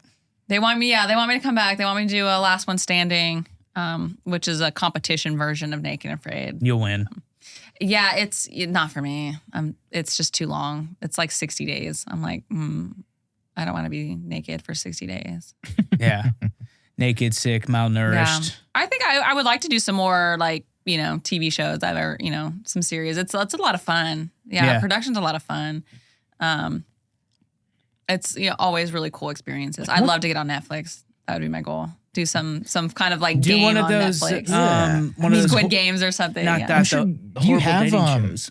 I'm sure you got to know a lot of the producers and stuff like that, and maybe some of the people who are out there trying to find people and stuff like that. Like, there's no connections. Like, There once you're in that is, ecosystem, it just depends. Yeah, a lot of the producers I'm still in contact with are still working on Naked and Afraid, Gotcha. type of thing. But I don't know. You could do a Love is Blind thing. I applied for Love is Blind Nashville and they never contacted me. Interesting. That's crazy. I That's keep crazy. applying. That show You know, is actually pretty entertaining. I was It's like, I'm in Nashville. Why wild. not? Mm-hmm. Yeah. Have they done this? I guess they've already filmed it then. I don't know. I think so. They probably have already wrapped up. I remember filming, when they but- were doing casting for it. Yeah. Yeah. Yeah. Me and my friend Tara, we applied for Amazing Race, but we haven't heard anything back from Amazing Race. And Another one you would be good at. Yeah. it'd be Amazing. so much fun. Yeah. That'd be cool. I 'cause just want to have fun. I just Yeah. want to like go on adventures and like travel and play games and like I want to be on The Mole. That's what I really want to do. Oh, Oh what's my The God, I Mole? love The Mole on Netflix. Yeah. Yeah, I want to be the That mole. is cool, What yeah. is I want The to be Mole? It's basically you do all these challenges to put money in the pot, and Okay. then there's someone in the group whose sole purpose is a sabotage and Among keep Us. money out of the pot. This is Among Us. Yeah, Okay. yeah, Okay. yes. It's such a fun game. Gotcha. Yeah, No, but yeah. I could see you on Love is Blind. Yeah. I mean that very respectfully. I think you'd be great at it. She'd eat a lot of those dudes alive, man. Yeah. Been unlucky so far. So I Yeah. don't know why. I don't see why being on Love Is Blind would make me any luckier. No, I'm thinking of the shows. I mean, you can't do the ultimatum one. That was they're all weird. It's They're a all weird weird, premise. yeah. It's a crazy the ultimatum one's That's crazy. just horrible. It's just like, hey, I'm gonna blow up your life real quick. Yeah. Maybe you'll get famous, maybe you won't. Yeah. Like it's a 50-50 shot. But Love Is Blind, if you look at the statistics, not a lot. None of them make it? Like There's two? like maybe 3 marriages that are still together. Like it's like Yeah. love is blind or not blind. Yeah, Just tell people you- no. Love is not blind. Love is no. not blind. No, absolutely not. It's a wild concept. Yeah, it is wild. It's a wild concept. It definitely makes for good TV, though. Yeah, Good trash TV. yeah, Yeah. because I didn't want to like it, but But the you did. You guys like, Honestly, I only watched the first season. missus pulled me in. She's like watching it, and I got pulled in on Yeah. because the girl said she looked like Megan Fox, who didn't, Oh, and that's how I got Wes. suckered into That's that. how I did too, man. I got suckered into it. yeah. And I was Oh. like, dude, if a guy did this, we would hang him in the streets. If a guy told this type, if I was like, you ever heard of like, I don't know, Brad Pitt? Because his reaction when she's like, I don't know, you ever heard of Megan Fox? He's like, oh, Yeah. yeah. And you're on the other side of He's just like, a yeah. Oh, bless it. Oh, But if a guy bless. did that, would be like, yeah, later, Yikes. bro. Yeah. It's just weird. I don't understand any of the things. I think the Lord many day for all the blessings I have, but amongst them of the highest level that I am not in the dating world or having to do things like that. This is the girl who said she looked like her. I mean, it is. I couldn't imagine. I could not imagine Well, between the catfishing and all the other stuff that happens, Yeah. and it's just dating's weird. I couldn't imagine. That's weird. I'm gonna pray for you. I'd rather be single than Oh, I know what'll happen. Yeah. If I'll be a hermit. I'll like live on the side of a mountain by myself forever, and like that'll be the end of it. That'll be the end of it for me. Well, when you're not doing physical challenges, you're looking inside, right? And you talked about before something that we've talked about. You're a big advocate for psychedelic therapy. Yeah, absolutely. Yeah. Psychedelic therapy for veterans. Yeah, which has gained a ton of attention lately. It has. Because of Joe Hopefully, Rogan and all that stuff just came out. I think the VA is starting to be more open to, assisted therapies for veterans for, a variety of types of ailments and traumas. It's the single greatest, hardest thing I've ever done. it's if you're not prepared to face your demons, you know what I mean? It's not something you just do willy-nilly, you know what I mean? Like, Very true. at least not in like big doses, right? There's people who, do the recreational doses and have fun. Yeah, But it's called Bonnaroo. Or it's called Bonnaroo. Yeah. It's called, festivals, which, is a lot of fun. But it truly is, it's a medicine. It's a healing medicine, and it should be respected in such a way. Yeah. And it's happened just this. So I went in 22. Yeah, 22. October 22. I went down to Mexico. I did Ibogaine and DMT. Okay. And just in that time to January something to 2025, it went from like you couldn't talk about it Yeah. to now it's on the world's biggest platform. A former governor's advocating for it. It's crazy. Yeah. And I think it's a really incredible time. And, I went with vets and Mission Within, but it's actually where I met Jesse. He was down there. Okay. He was one of the facilitators down there with us. Yeah. Okay. It was so cool. And I was like, this is what you do for a living? He's like, yeah. This is That's what awesome. I know.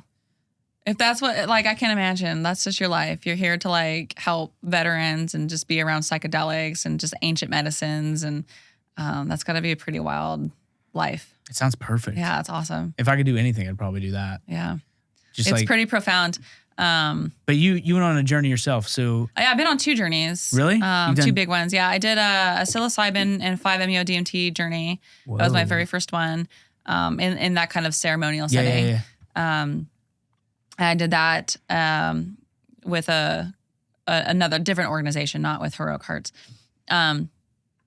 Pretty underground. And it was, oh my gosh, just a very enlightening. I had an ego death, so just the entire time I was dying. Yeah. Perfect. Yeah, the entire time I was dying and fighting it the whole time. Yeah, so I wasn't quite prepared for what I went through, but I'm so glad that I did, and it just was so profound. And then my second big one was ayahuasca. Yeah. In Peru, and that was February of last year, and that was with Heroic Hearts. Yeah. Yeah. I've heard good things about those retreats. I probably will eventually go down there. I'm just a little nervous. About what? I don't know. I don't know. Ibogaine was rough. Ibogaine was It's rough. It was. You got to be prepared to be uncomfortable. I can. Yeah. I'm down for the business. Like I'm here for the story, and I want to do it. But I don't know. It's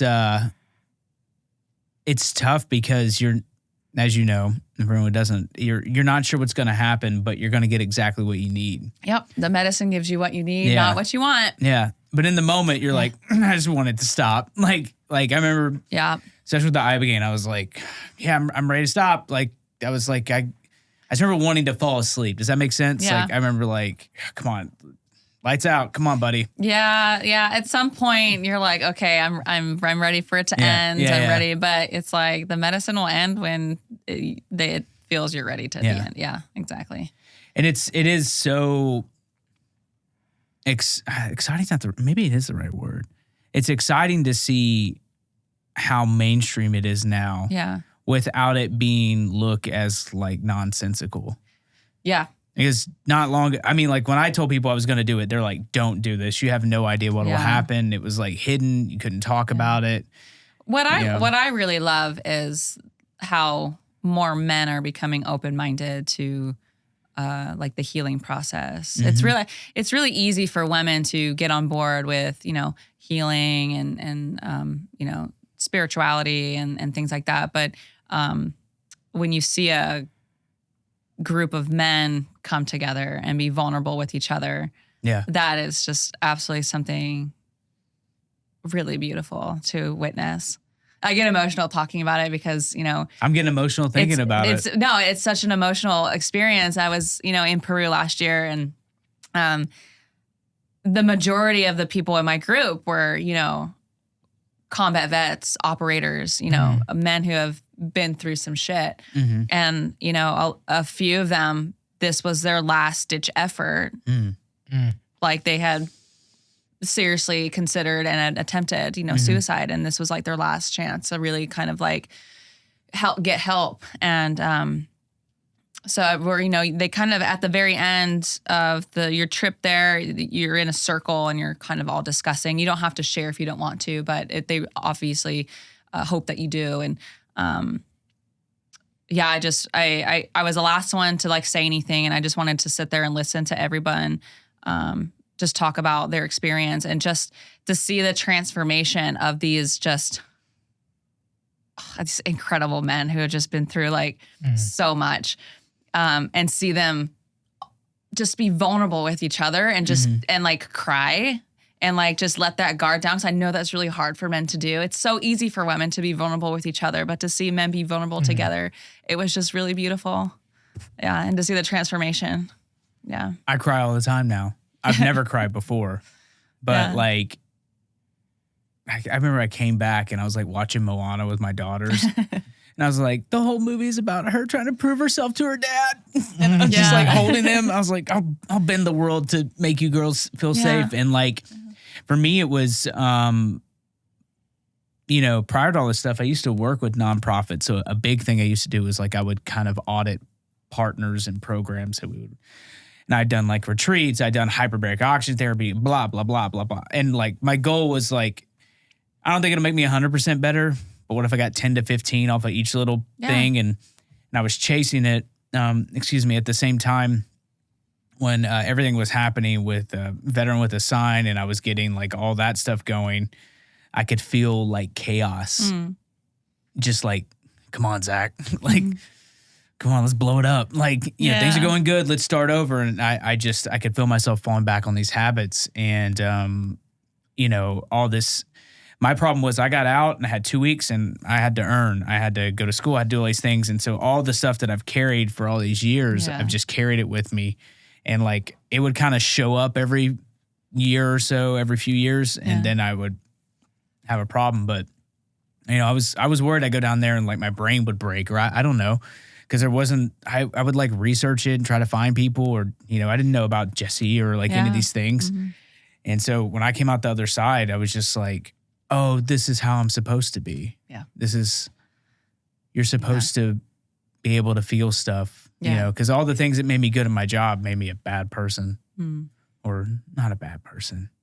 It did make you feel good. It made me feel good. Yeah. I was like really good at putting stuff away and being distant and hypervigilant and weird and blah, blah, blah. And so like those things don't make for like. It doesn't allow you to be the best version of yourself. And, you know, you deserve to be the best version of yourself for not only for you, but for the people who love you. You know, it's like, oh, you're willing to die for these people, but are you willing to get healthy? Are you willing to live? Yeah. You know? That's the hard part. Are you willing to heal for the people that you love? Wow. Yeah. There's an old saying that only the dead have seen the end of war, and that's what I think about lately. Like the hard part is living every day. You know, living for them, living a life that's honorable for those who didn't make it and for those who loved you when you were gone. That's really the work. And it's you know, it's good to be able to talk about this stuff, and you know, thank you for sharing, because literally like 2 years ago, everyone would be like, these people are crazy. And now now it's like the most mainstream thing.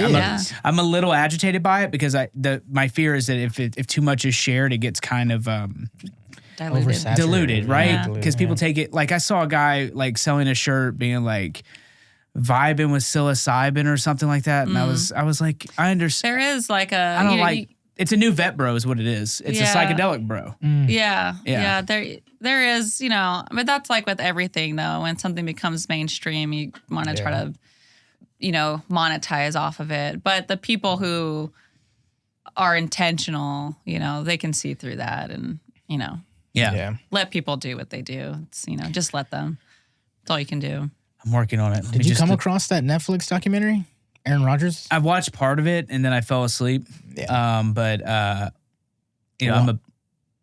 do like that he talks about that stuff because like ayahuasca's been popular in Hollywood forever. And everyone does it as like Ron White has a really good joke. He's like, I could have gone to rehab for $60,000 or pay someone $5 to do ayahuasca. So I did ayahuasca. Oh, it's such a wild experience, ayahuasca. Yeah. It's so crazy. It's like It's the mother, right? Isn't it's that the what they mother, call it? So like psilocybin is, if you think about it, right, it's mushrooms. It looks like a dick. It's very direct, very masculine. Whereas ayahuasca is very earthy. It's a plant. It's like it's a root, right? root. Yeah. So you drink a tea. It's like It has DMT in it, right? it does, yeah. Okay, yeah. So it's like the mother. You've got Aya mother, and two very different experiences, two different, and it's and ayahuasca is not direct, right? She takes you on a journey. She lets you self-examine and like kind of figure things out for yourself. Whereas like psilocybin's like in your face. This is what it is, like very direct. Wow. But yeah, two totally different experiences for sure. That's crazy. Because And like, just the ceremony itself is wild. Oh my God. yeah, after watching the documentary, like that's where, Does he show a ceremony? oh yeah, bro. For real? And like you'll see the emotion from, like you said, like these people, like these are there's 2 NFL players in it, and like the emotion that they show, the vulnerability that they share. And Aaron Rodgers is like a big freaking deal. If you're not prepared, like if you go in this willy-nilly thinking, oh, you're just going to have some kind of like psychedelic experience, you're in for a really rude awakening, because it's not like this is not a fun experience. Yeah, no. It's not. It's not fun at all. You're about to talk to God I mean, it is crazy. one And way like or another. that's why, like, when I was done watching it, I was like, dude, I just want to like eliminate all these distractions in my life. And just the fact that you mentioned that nonprofit, because I was like, man, where do you even find something like this? Yeah. Brother, I can send you in a month. Well, like, Just get your dang. passport. The rest is I already easy. have it. Yeah. Open enrollment, it's right now. Yeah. Yeah. Heroic Hearts, yeah. What's the website we pulled up? It's heroicheartsproject.org. I think so, yeah. Yeah, Heroic Hearts Project. Check them out. They're incredible. I literally emailed him and texted him yesterday. Yeah. Did you? Yeah. No, I mean, like I'm.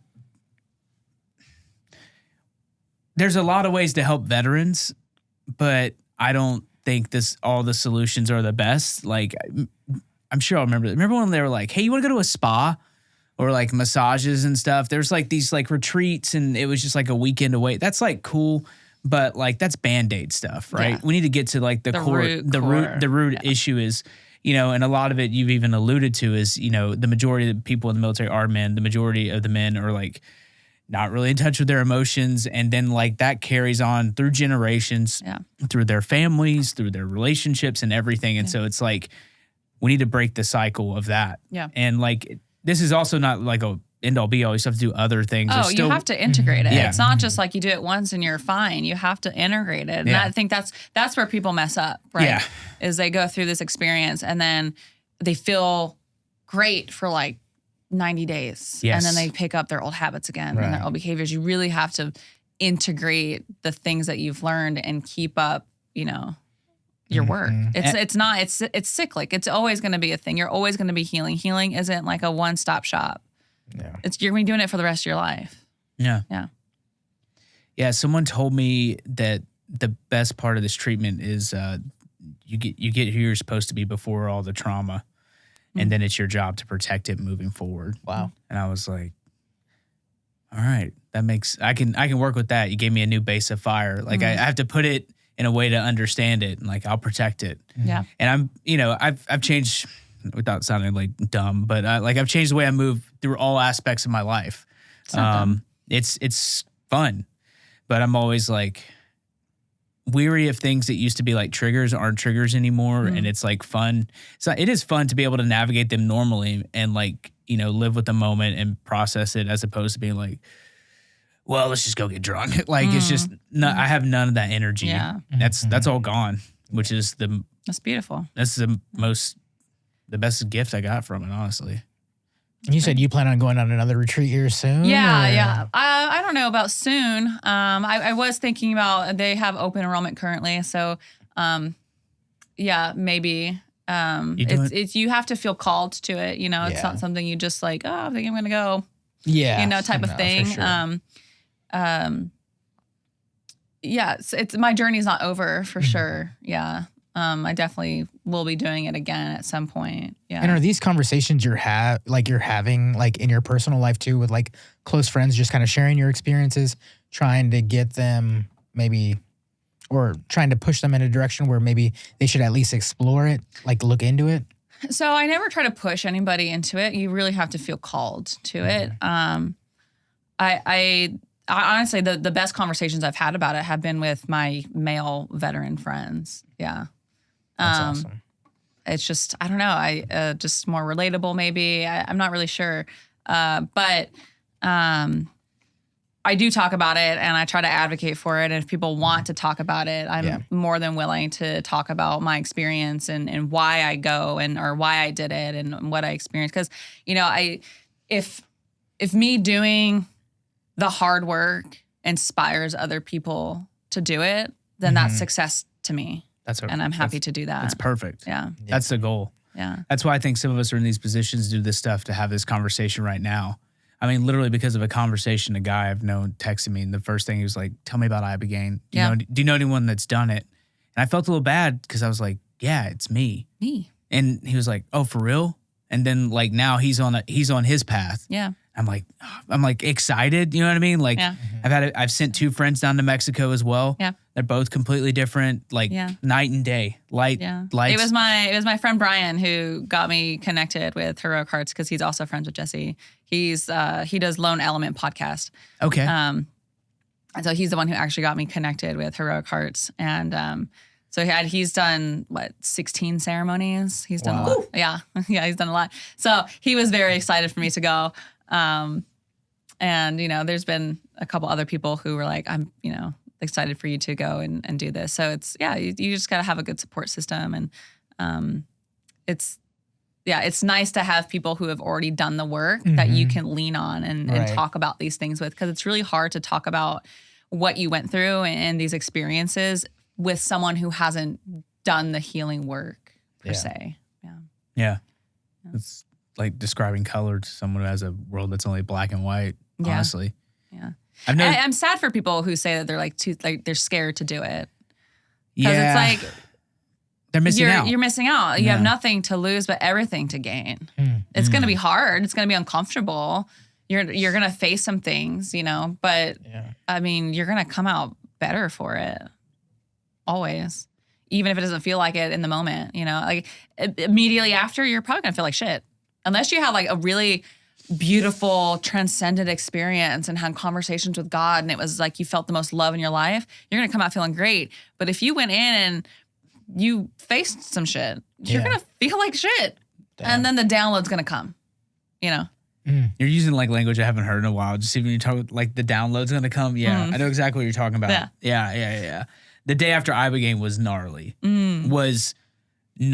Like I was just like, I guess we're starting over. And then the DMT was just, but it was perfect. I have a very vivid memory of like being on a plane coming back from San Diego being like, okay, this is real, right? Like I was, cause I'd had a part like seeing myself on the way back and I was like, no, I'm in the medicine. I'm not on my way back.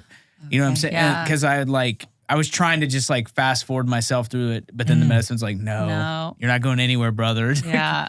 You know, because they say, like you said, ayahuasca's your grandmother and then ibogaine's your grandfather. Yeah. And he was very stern with me, as they say. Yeah. As they are. Yeah. Yeah. It was life-changing. This is so fascinating, dude. It is. Yeah. And I recently did an indigenous sweat lodge.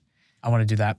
I can hook you up. We will. It was probably one of the hardest things I've ever done. For real? Oh, yeah. It was. I'm in. It felt like what I could only explain or like imagine is like being in the womb. Yeah. It's like it was a tiny hut. There was 13 of us. You couldn't sit. You had to sit with your knees up. Like it was that cramped in there. There was probably more people than usual, but it was just, I felt so trapped. I couldn't breathe. I was like, it was just the hard, and you go through 4 doors. They call it 4 doors. And so they heat these they call them grandfather rocks. They heat these grandfather rocks for hours before ceremony. And the first door, you draw, you bring in 7 rocks and then you heat up and you kind of do your prayers, you sing 4 songs. And then you open the door to the tent, let a little bit of airflow in. And then you do that for 3 more doors. We were in this sweat lodge for 4 hours. Whoa. Couldn't breathe. It was awful. It was the hardest thing I'd ever done. And the elder, he's like, you have free will. You can leave whenever you want. Just know that if you do leave, this is how you face all of the problems in your life. And I was like, okay, guess I'm not leaving. No pressure. They What do door this are we in the on? documentary too. Huh? They do this in the documentary as well. Yeah, I've Sweat seen lodge. them. I've seen them integrate that into. Oh, it's hard. I know a buddy of mine went through it, and he did a sweat lodge. Then he did ibogaine. Then he did DMT. Yeah, he had a Monday through Friday. Mine was Wow. Thursday back home Monday. But Yeah. he did a full week. It was hard. Yeah, that sweat lodge. I felt I was very close to quitting. Probably around door 3, I was like, I don't know if I can do this. It was hard. One of the hardest things. And then when it finally ended and coming out, and it was a really cold night too. I mean, it was probably like the lowest had been in like 40 degrees or something when we got out of the sweat lodge. And it just felt like the first big breath I could take.